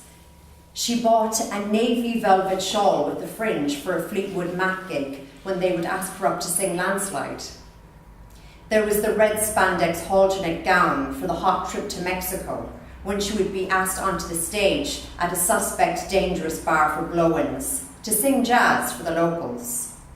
There was the maroon-coloured dicky bow she would be wearing casually over a jumper or camisole in the summer. Then there was the hat. She rarely had the courage to wear a hat. Hats involved an accompanying attitude of aloofness and, oh, this? Well, I've always been a hat person. Hats were for strangers in the big cities. A stranger blowing in for a bit, dazzling everyone lucky enough to lay eyes on them. A stranger that would suddenly start skipping down the street with a wide smile on their face, knowing that everything was going their way and would for the rest of their lives. When one has a group of friends, it's difficult to rock up to an arranged rendezvous in a cafe or a pub in a hat when they know you through and through. Forget about it. Oh, the teasing and accusations that you've turned into a prime dickhead. When one knows you, there's a degree of owning you and your image. You are not allowed to turn up in a hat after not wearing a hat before. Unless you were wearing a hat when you first met these people, then that's different. Best to start off your relationships wearing the hat and extravagant clothing so that people see you as one of those types of people, without question. Otherwise, these items of clothing stay in your wardrobe doing nothing, with their potential screaming back at you. What about the Fleetwood Mac concert you promised me? What about the soiree on top of the roof in Cuba? What about the party with all of the guys from the Oscars? What about Greenland? What about the caves of Afghanistan? What about the charity shop for you all? She would scream back at them. Just give me time. The correct occasions will appear in time out. Even if I have to create occasions around my outfits or set up an events company that caters for women and their unrealistic wardrobe choices. And just one tiny little bit. Saturdays dared people in the city to make up for over 40 wasted weekday office hours. This kind of commitment on a mass level strained the city's resources, and bodies clashed and thrashed about the streets like teenage boys on ecstasy suppositories in a nightclub. People hoped there might be a chance of changing their lives over the weekend, that there might be a chance they wouldn't have to go back to the same old routine the following week. They might bump into a multi-billionaire on the street who would hand them a cheque for £1 million or an offer of marriage. But everyone disadvantaged themselves by drinking too much on the Friday before. So they started their Saturdays sick to their stomachs, underslept and cranky. She was about to head underground at Oxford Circus tube station, but as she made her way down the steps, she saw the crowds were being herded back up onto the street. There was a bomb scare. The second time in the past 2 months. It was dangerous to be living in London. The transport police were on high alert for a terrorist attack. It made her slightly angry and sad that she might be blown apart in the best years of her womanhood. Thank you very much.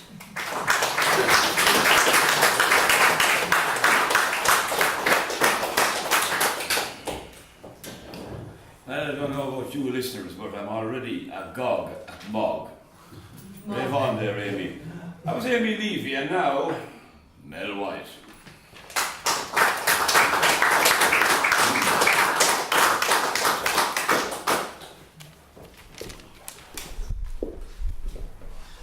Hi, so I'm going to read 2 poems that I've written quite recently. I think I always like to do open mic things that I've been working on recently. So these are both things I've worked on since Christmas. First one. Let me think. Yeah, it's something I wrote in response to something that I read. So in 1886, there was like a landmark historical case. The US Supreme Court ruled that the Southern Pacific Railroad had the same rights and protections as a person, which effectively gave them human rights, gave the corporation human rights. And that's been like a cornerstone of corporate law since then, that corporations get away with a lot of things that they shouldn't because they have human rights. So this is, I read about this and I was thinking about it. If the Southern Pacific Railroad was a person, then what kind of person would they be? And I didn't think I'd like them very much. So I wrote a short poem when the Southern Pacific Railroad became a person. I'm the hillbilly uncle you'll know and love, forerunner of Ronald McDonald and that girl who seduced you to buy toothpaste. Muscles and smiles and southern drawl disguising the fact that I studied law and maths. I calculated I would pay less tax once awarded human rights. And the second one was actually one I started writing last summer, but it was just a kind of stream of consciousness type of thing, and I hadn't really made it into a poem until earlier this week. So it's not very seasonal, but I did make it into a poem this week. Yeah, it's kind of about community resilience, I guess, how really what we need as a society is to come together a little bit more and support each other and work together and kind of do stuff together. But our society really isn't designed for that kind of thing. We're very much sort of individuals and pushing people apart. Anyway, I wrote this poem, it's called Daisy Chains. We're sitting in a clearing, making daisy chains, on a rare, hot, lazy day, when the sun's paused for long enough that we've forgotten our houses, where molten cookers heat food simultaneously, where we stack ourselves into dishwashers, packed into separate compartments, like knives and forks. We're sitting in a circle, like in primary school history book illustrations of women, sharing stories round a pot hung over a fire, while shelling peas, spinning yarn, or skinning rabbits. We could be clad in furs, roughly hewn together, or simple woolen kirtles, or bodices and skirts. We're sitting together, the way women have forever, except our clothes are sewn in countries far away, and we're not sharing chores, we're threading daisies, splitting stalks that seem too fragile to support the heads, like dolls with stringy bodies, casting glances to see who has put on weight.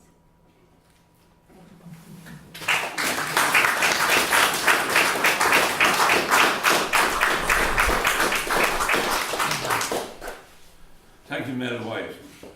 And now that inveterate chronicler of all our yesterdays that were punctuated by popular music, the Stones and the Beatles. Who could it be? Only Michael Durack.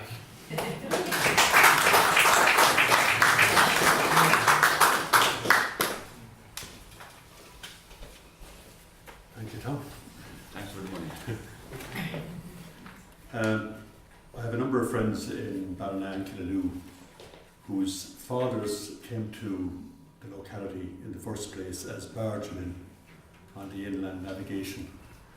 And in fact, 3 of my grandchildren also have a grandfather who arrived in Killaloo a long time ago as a boatman.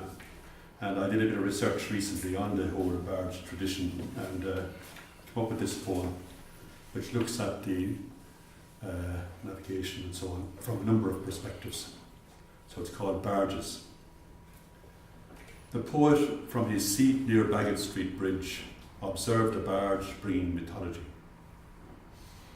Managers of the Grand Canal Company oversaw boats and boatmen ferrying cargoes of asbestos from Athy, sugar beet for Carlow, firkins of porter from St. James's Gate to Limerick and other far-flung towns. Deckers, engine men and greasers with quick wits and jazzy nicknames, Gorky Man Anderson and Bishop Whelan, Lamp Conlon and Tom the Guy, B&I Dunn and Joni Judge, Cape Town Maher and Lucky Roach, Bogeyman Kelly and Banagher Jack. Grew acquainted with long days and short pay, absences from family, bugs, blow lamps, hot bulb engines, backfire, black smoke, perils of flywheels, stop ropes, lake swells, and hauntings at Lanesborough and the 13th Loch.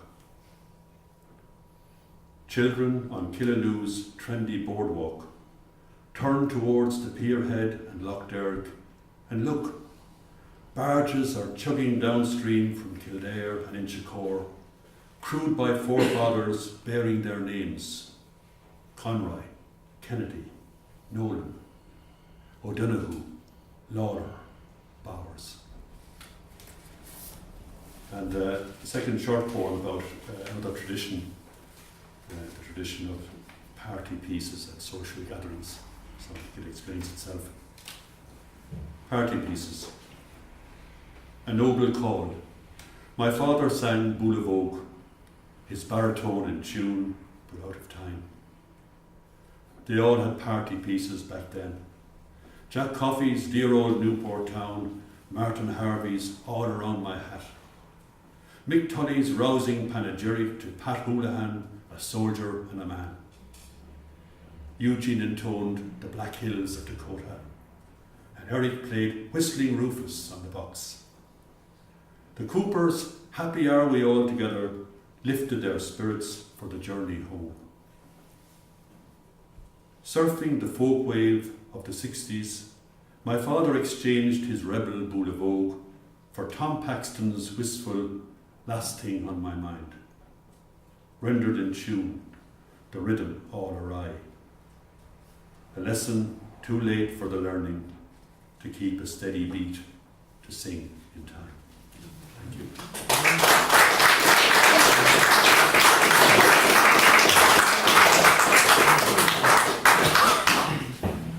Thank you, Mike Durack. This has been On the Nail number 110, and we've heard Mike Durack, Mel White, Amy Levy, Mary McCarthy, Stephen Bond, Breda Spade, Oren Ryan, Pat O'Connor, John Pinsmith, Arthur Watson, our special guests from the West, Pete Mullineaux and Moya Roddy. In spite of Dungeon Fire and Sword, and maybe because of it, we hope to return on the first Thursday of February. And here at our new venue, and thank you all, oldies and newies, for supporting us. And I'd like to thank the management of CB1 for giving us a loan of the hall. Keep reading, keep writing, keep talking, keep living. Good night.